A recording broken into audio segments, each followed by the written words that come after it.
Hello' guys, আজিৰ question কেইটা ভাৰতৰ বুৰঞ্জী অৰ্থাৎ ইণ্ডিয়ান হিষ্ট্ৰীৰ ওপৰত হয় আৰু তোমালোকে ভিডিঅ'টো লাষ্টলৈকে চাবা কাৰণ মই কুৱেশ্যন কেইটা বহুত বাছি বাছি উলিয়াইছোঁ আৰু যদি তোমালোকে মোৰ চেনেলটো নতুনকৈ ভিজিট কৰিছা তেনেহ'লে ছাবস্ক্ৰাইব কৰিবা। এতিয়া প্ৰথম কুৱেশ্যনটো হ'ল ফাৰ্ষ্ট কুৱেশ্যন, তলৰ কোনবিধ দাণ্ডী যাত্ৰাৰ লগত জড়িত? মহাত্মা গান্ধী যিটো দাণ্ডী যাত্ৰা কৰিছিলে চ' সেইটো তলত দিয়া কোনবিধ বস্তু দাণ্ডী যাত্ৰাৰ লগত জড়িত? আৰু এনসাৰটো হৈছে অপশ্যন বি, নিমখ। নিমখ দাণ্ডী যাত্ৰাৰ লগত জড়িত।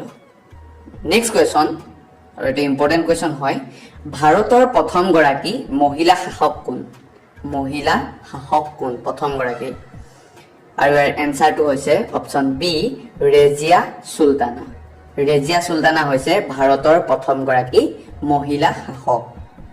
নেক্সট কুৱেশ্যন, চিপাহী বিদ্ৰোহৰ তাৎক্ষণিক কাৰণৰ লগত জড়িত ব্যক্তিগৰাকী কোন? চিপাহী বিদ্ৰোহৰ তাৎক্ষণিক কাৰণৰ লগত জড়িত ব্যক্তিগৰাকী কোন? আৰু ইয়াৰ এনসাৰটো হৈছে অপশ্যন বি, মংগল পাণ্ডে। মংগল পাণ্ডে চিপাহী বিদ্ৰোহৰ লগত জড়িত, তাৎক্ষণিকভাৱে জড়িত। নেক্সট কুৱেশ্যন, কনিষ্ক দেশ বংশৰ এজন শ্ৰেষ্ঠ ৰজা আছিল। কনিষ্ক কোনটো বংশৰ শ্ৰেষ্ঠ ৰজা আছিল? আৰু এনসাৰটো হৈছে অপশ্যন চি, কুষাণ বংশ। কনিষ্ক কুষাণ বংশৰ এজন শ্ৰেষ্ঠ ৰজা আছিল। নেক্সট কুৱেশ্যন, শ্বেৰশ্বাহ ছুৰীৰ দুৰ্গ ক'ত অৱস্থিত? শ্বেৰশ্বাহ ছুৰীৰ দুৰ্গ ক'ত অৱস্থিত? আৰু এনসাৰটো হৈছে অপশ্যন বি, সহস্ৰম। শ্বেৰশ্বাহ ছুৰী দুৰ্গ সহস্ৰমত অৱস্থিত। নেক্সট কুৱেশ্যন, গৌতম বুদ্ধৰ জন্ম ক'ত হৈছিল? আৰু এনসাৰটো হৈছে অপশ্যন এ, লুম্বিনী। গৌতম বুদ্ধৰ জন্ম লুম্বিনীত হৈছিল। নেক্সট কুৱেশ্যন, শ্বাহজাহানে তলৰ কোনটো সাজিছিল? শ্বাহজাহানে তলত দিয়া অপশ্যন চাৰিটাৰ কোনটো সাজিছিল? আৰু এনসাৰটো হৈছে option D, Sheeshmahal. Next question, কোনগৰাকী মোগল সম্ৰাটে তাজমহল সাজিছিল? আৰু এইটো বহুত ইজি কুৱেশ্যন হয় আৰু ইয়াৰ এনসাৰটো হৈছে অপশ্যন চি, শ্বাহজাহানে।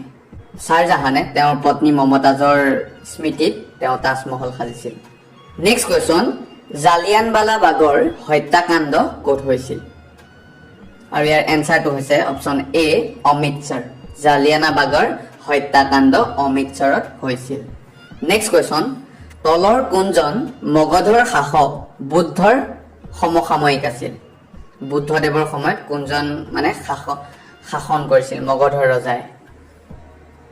আৰু ইয়াৰ এনসাৰটো হৈছে option C, Bimbisara. Next question, প্ৰাচীন মুদ্ৰাত বীণ বজোৱা অৱস্থা দেখুৱাই মুদ্ৰিত কৰা হিন্দু ৰজাজনৰ নাম কি? বীণ বজোৱা মুদ্ৰাত খোদিত কৰিছিল বীণ বজোৱা দেখুৱাই হিন্দু ৰজাজনৰ নাম কি? আৰু ইয়াৰ এনসাৰটো হৈছে option B, Samudragupta. Next question, Hitler কেতিয়া জাৰ্মানীৰ উপদেষ্টা হৈছিল? আৰু ইয়াৰ এনসাৰটো হৈছে অপশ্যন বি, 1933 খ্ৰীষ্টাব্দত। নেক্সট কুৱেশ্যন, তলত দিয়াবোৰৰ ভিতৰত কোনগৰাকী অশোকৰ জীয়েক হয়? অশোকৰ জীয়ৰী কোনগৰাকী হয়? আৰু ইয়াৰ এনসাৰটো হৈছে অপশ্যন এ। নেক্সট কুৱেশ্যন, তলত দিয়াবোৰৰ ভিতৰত কোনজন মহাবীৰ আলেকজেণ্ডাৰৰ সমসাময়িক ৰজা আছিল? আলেকজেণ্ডাৰৰ সমসাময়িক ৰজা কোনজন আছিল ভাৰত? আৰু ইয়াৰ এনসাৰটো হৈছে option B, Ashoka. Next question, পৃথিৱী ভ্ৰমণ কৰা প্ৰথমগৰাকী ব্যক্তি কোন? পৃথিৱী পৰিভ্ৰমণ কৰা প্ৰথমগৰাকী ব্যক্তি কোন? আৰু ইয়াৰ এনসাৰটো হৈছে অপশ্যন এ, মেগেলান। নেক্সট কুৱেশ্যন, মহেন্দ্ৰদাৰো আৰু হৰপ্পা ক'ত অৱস্থিত? আৰু ইয়াৰ এনসাৰটো হৈছে অপশ্যন বি, পাকিস্তান। মহেন্দ্ৰদাৰো আৰু হৰপ্পা পাকিস্তানত অৱস্থিত। নেক্সট কুৱেশ্যন, আৰু এইটো ইম্পৰ্টেণ্ট কুৱেশ্যন হয়, পুৰণি কালত দিল্লীক কি নামেৰে জনা গৈছিল? আৰু এনসাৰটো হৈছে option B, Indraprastha. Next question, আৰু এইটো ইম্পৰ্টেণ্ট কুৱেশ্যন হয়, ভাৰতৰ নেপোলিয়ন বুলি কাক কোৱা হয়? আৰু এনসাৰটো হৈছে অপশ্যন ডি, সমুদ্ৰগুপ্তক। সমুদ্ৰগুপ্তক ভাৰতৰ নেপোলিয়ন বুলি কোৱা হয়। নেক্সট কুৱেশ্যন 1526 চনৰ পানিপথৰ যুদ্ধ কাৰ কাৰ মাজত হৈছিল পানিপথৰ যুদ্ধ কাৰ কাৰ মাজত 1526 চনত হোৱা পানিপথৰ যুদ্ধ কাৰ কাৰ মাজত হৈছিল